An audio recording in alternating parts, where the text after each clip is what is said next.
எல்லோருக்கும் வணக்கம். இன்னைக்கு நான் ஒரு புது மோட்டிவேஷ்னல் ஸ்டோரியோட தான் வந்திருக்கேன். இது எதை பற்றின மோட்டிவேஷ்னல் ஸ்டோரி அப்படின்னா, உங்களுடைய டிஸ்ட்ராக்ஷன்ஸை பற்றின ஒரு மோட்டிவேஷ்னல் ஸ்டோரி. இதுவும் நான் வழக்கமாக சொல்கிற மாதிரி ஒரு ராஜா குறித்த கதை தான். என்ன கதைனா, ஒரு பெரிய சாம்ராஜ்யம் இருக்குது. அதில் ஒரு பவர்ஃபுல்லான ஒரு ராஜா வந்து அந்த ஆட்சியை செஞ்சுட்டு வராரு. அந்த ராஜாவுக்கு விலங்குகளை வேட்டையாடுறது ரொம்ப பிடிக்கும். அதனால் அடிக்கடி வந்து விலங்குகளை வேட்டையாடுறதுக்காக அடர்ந்த காட்டு பகுதிக்குள்ளே போவார். அந்த மாதிரி அவர் ஒரு நாள் வந்து வேட்டைக்கு போகிறாரு. அவர் திரும்பி ராஜ்யத்துக்கு வந்த உடனே படபடப்பாக உடனே வந்து மந்திரியை கூப்பிட்டு, மந்திரியாரே, சீக்கிரமாக நம்ம குதிரைகள் எல்லாத்துக்கும் நல்ல ட்ரைனிங் கொடுங்க. அதுங்க வந்து பர்ஃபெக்டாக இருக்கணும் நம்ம வேட்டையாட போகும்போது அப்படின்னு சொல்கிறாரு. அதுக்கு அந்த மந்திரிக்கு ஒன்றுமே புரியல. என்னடா இது, ஏற்கனவே நம்ம குதிரைங்களுக்கு அவ்வளோ ப்ராக்டிஸ் கொடுத்து பர்ஃபெக்டாக வச்சுருக்கோம், இன்னும் அந்த குதிரைகளுக்கு என்ன அப்படி ப்ராக்டிஸ் வேணும் அப்படின்னு அவருக்கு புரியல.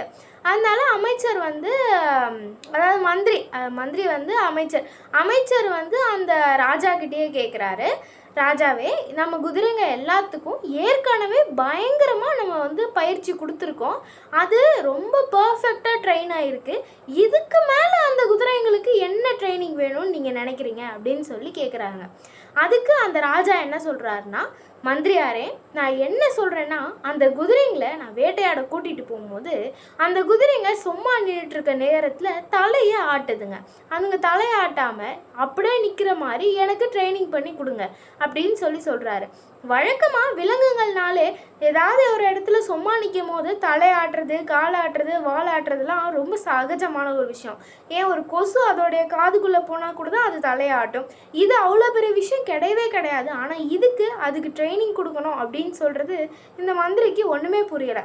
அதனால் அந்த மந்திரி, ஏன் ராஜா இந்த மாதிரி சொல்கிறீங்க, தலையாட்டுறதுல என்ன பிரச்சனை இருக்குது அப்படின்னு கேட்குறாரு. அதுக்கு அந்த ராஜா அவர் ஒரு கதையை சொல்ல ஆரம்பிக்கிறாரு. அவர் கடந்த தடவை வேட்டையாட போயிருக்கும் போது ஒரு 4-5 காவலர்களும் ஒரு அவங்க குதிரையை எடுத்துகிட்டு ராஜா கூட வேட்டையாட போயிருக்காங்க. அப்போது கொஞ்சம் தூரத்தில் அவங்க ஒரு சிங்கத்தை பார்த்துருக்காங்க. அந்த சிங்கத்தை வந்து வேட்டையாடியே ஆகணும்னு ராஜாவுக்கு ஆசை வந்துருச்சு. அதனால் நல்ல ஒரு பெரிய அம்பு எடுத்து அவர் அந்த சிங்கத்தை வந்து குறி வச்சு எய்ம் பண்ணுறாரு. அப்போது அந்த சிங்கத்தை கரெக்டாக எய்ம் பண்ணிட்டாரு. ஒரு 2 செகண்டில் அந்த அம்பை விட்டுருந்தா அந்த சிங்கம் செத்துருக்கும். அந்த சிங்கத்தை வந்து அவங்க வேட்டையாடி இருப்பாங்க. அந்தளவுக்கு ஒரு முக்கியமான டைமில் ஒரு சோல்ஜரோடைய குதிரை சும்மா நின்றுட்டு இருந்திருக்கு பக்கத்தில். அது ஏதோ ஒரு டிஸ்டர்பன்ஸ்னால அதோடைய தலையை வேகமாக ஆட்டியிருக்கு. அதோடைய கழுத்தில் மணியை வந்து கட்டியிருக்காங்க. அதோடைய கழுத்தில் மணி கட்டியிருந்ததுனால தலையாட்டின உடனே பயங்கரமாக வந்து சத்தம் வர ஆரம்பிச்சிருச்சு.